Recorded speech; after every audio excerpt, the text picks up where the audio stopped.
Good afternoon, everyone. Hope you're all having a great Friday evening into this work week. Thank you to all the essential workers and everybody out there doing their jobs during this pandemic that we got going on. We all really appreciate that. Today, we're going to open up 10 packs of these U.S. Olympic Hall of Fame cards that I bought last year, within the last couple of years. As I said, I have a bunch of random packs and boxes here that I've not opened yet, and we'll probably be incorporating some of these moving forward on the channel, just to offer a little bit of something different, but also to continue to have some packs being open and that kind of thing. Excuse me. But at any rate, these packs, and I'll let you guys get a look at them here.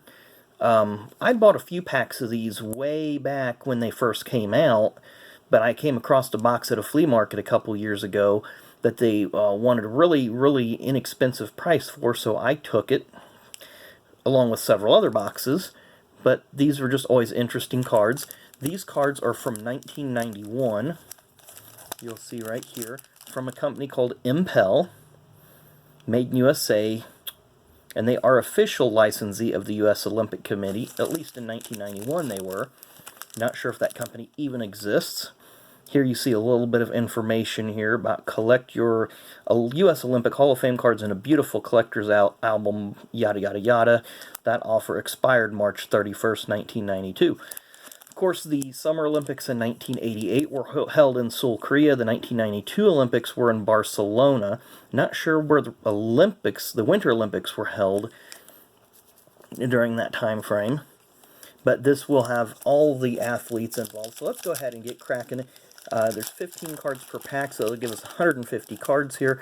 I'm not entirely sure how many cards are in the set. And of course, with this being an early 90s release, there are no autographs, there are no relics, no contests, no anything, no frills. It's just all cards of said celebrities or athletes, in this case, on the front of these. Tinley Albright, figure skating. Most of these I will probably have never heard of. Maybe some of you might have. Colonel F. Don Miller, special contributor. So the backs of these cards are rather nice.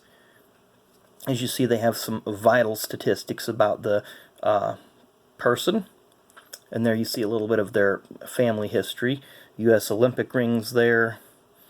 And then just their trademarks and that sort of thing. Jim Thorpe. Now I have heard of him. Bruce Jenner. We'll leave that one be. Don Shawlander. And I'm probably going to butcher some of these. 1980s U.S. Olympic team. I have been to Lake Placid, so I have seen that rink that they skated on and they played their games on. Very, very nice venue. That was, of course, at Lake Placid. 1964 men's basketball U.S. Olympic team. Don't know a lot about this, but maybe it'll give you guys a little bit of information there.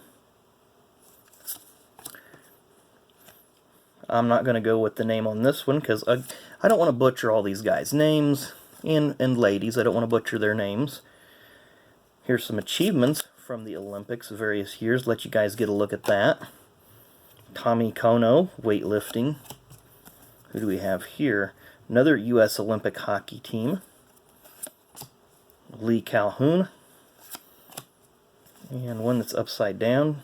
Bobby Joe Morrow. Another U.S. Olympic the ice hockey team, and Charles Daniels. And obviously somebody had tried to sell these at 49 cents a pack. That did not happen. I'm not exactly sure how much I paid for the box, but I know it wasn't very much.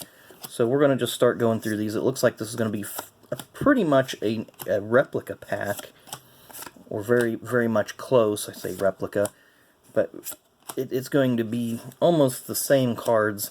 Probably the last 4 or 5 are going to be slightly different.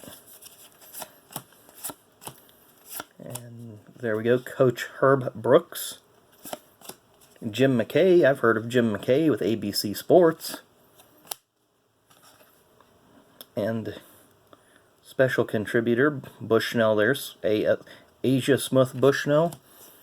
Of course, I probably butchered that one too, but we'll go with it.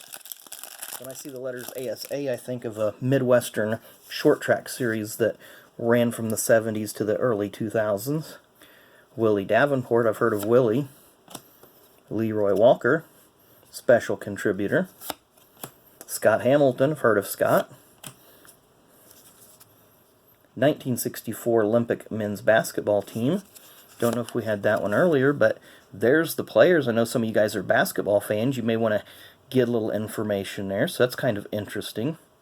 I'm looking at the names. I've heard of Bill Bradley, Larry Brown. That's about it. I'm drawing a blank on the rest of those names. Tracy Calkins. There we go, Mark Spitz. He was at one time a record holder as far as number of medals. Another hockey team. Sammy Lee, we're just going to go through these. Mary Lou Retton, she was the star of the '84 Olympics. William Simon. Some of these older ones, not familiar with. Of course, if they were newer ones, I probably wouldn't be familiar with them. Olympics really aren't my thing. I like watching the games, but I just don't keep up with the athletes. Another 1964 basketball team. As you see, we just have all sorts of athletes. Peggy Fleming. Was she in the 1976 Olympics? Let's see. 1968. Okay, I knew she was in a 1968, so 1980 U.S. hockey team again. Very cool. Got some different swimmers again. Some of these names are just scratching the surface for me. And obviously, like Billy Mills here, does not ring a bell. Greg Louganis. I remember him hitting his head on the diving board in one of the Olympic competitions. Not familiar with that gentleman or this one. But again, I know some of you guys that watch multiple sports maybe have watched some of the Olympics, maybe watched some of the historical sports programs, will know more about these people than I do. And I really didn't have any new boxes or packs coming in today, so thought, well, I had these laying around, maybe this would be of interest to somebody. Looks like this is going to be similar to the first pack, or the first couple of packs, actually. Maybe if I can get a set of this put together, I can throw it on eBay. Maybe somebody might have some interest in it. Definitely a nice little set for people to get to learn about some of these athletes that did not get the limelight or the spotlight that some of the other people, some of the other athletes in the other sports and the pro sports of their generations did.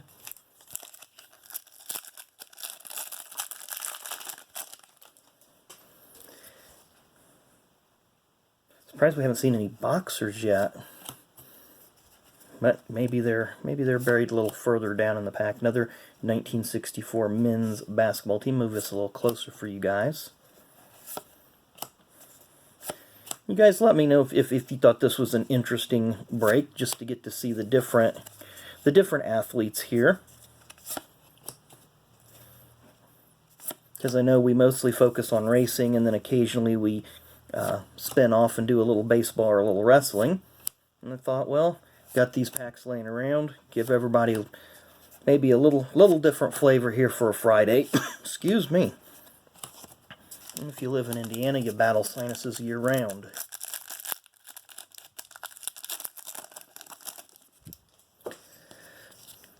Here we have a checklist. See card number 1, Jesse Owens. I did get that card years ago when I did buy the couple packs individually.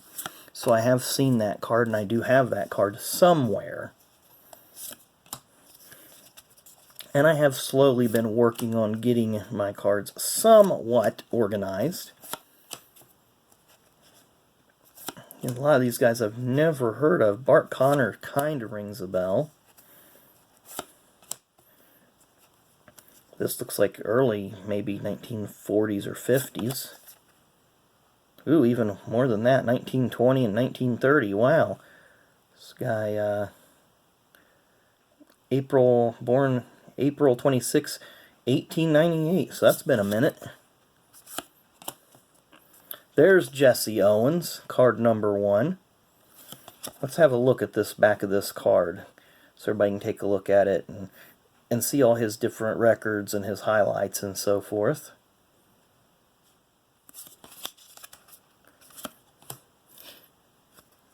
And I know at the bottom underneath there it says like athletics under the athlete's name. I think that just kind of in general covers track and field as a whole.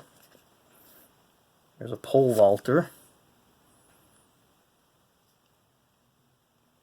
And then high jump, it appears. Or nice pole vault, sorry, I seen the pole vault there. So I guess they're just incorporating all the track and field stars under just athletics as a general category. So we have more hockey. Not exactly sure how many cards are in this set, but you see a lot of repeats here. And I'm just guessing that just... because if it's only a 60 or 70 card set, and you're getting 15 cards per pack, 7 packs, you can pretty much complete the whole set as long as they're all different cards. So we're opening up Eric Hyden. I've heard of Eric. So let's see here. This looks like 70. So it looks like a 90 card set. So you're looking at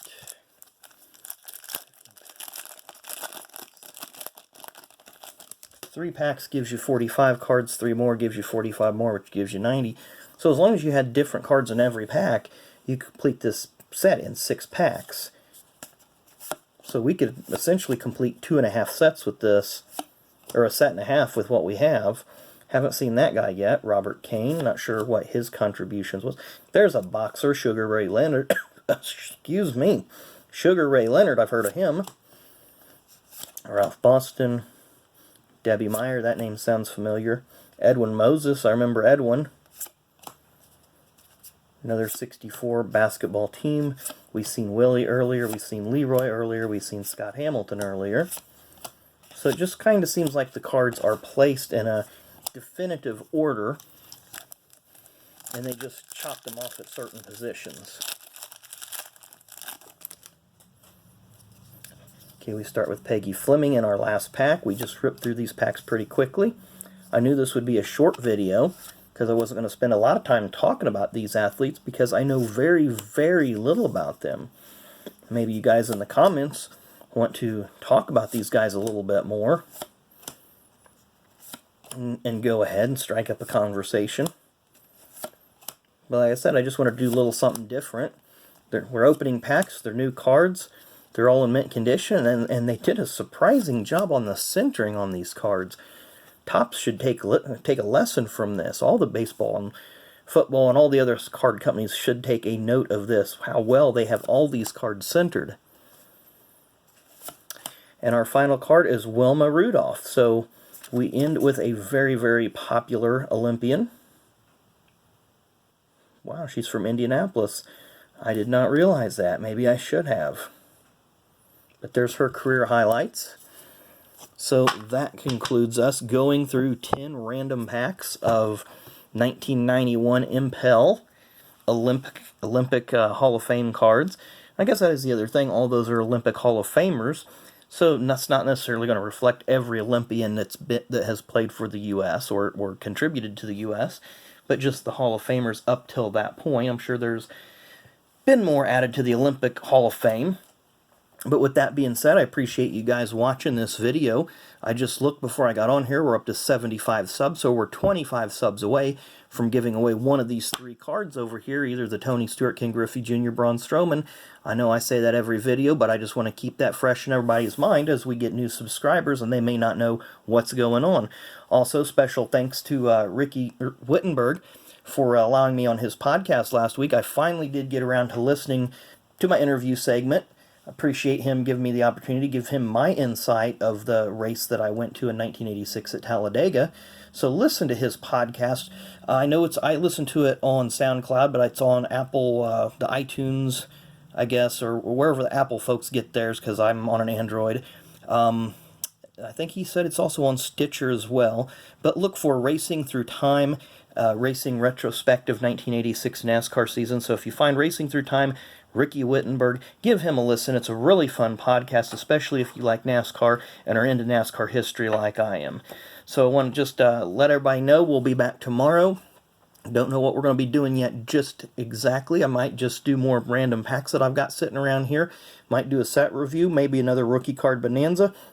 Got a few other things that I'm working on putting together. But we'll have a video for you guys tomorrow. I appreciate you guys watching. Have a great day.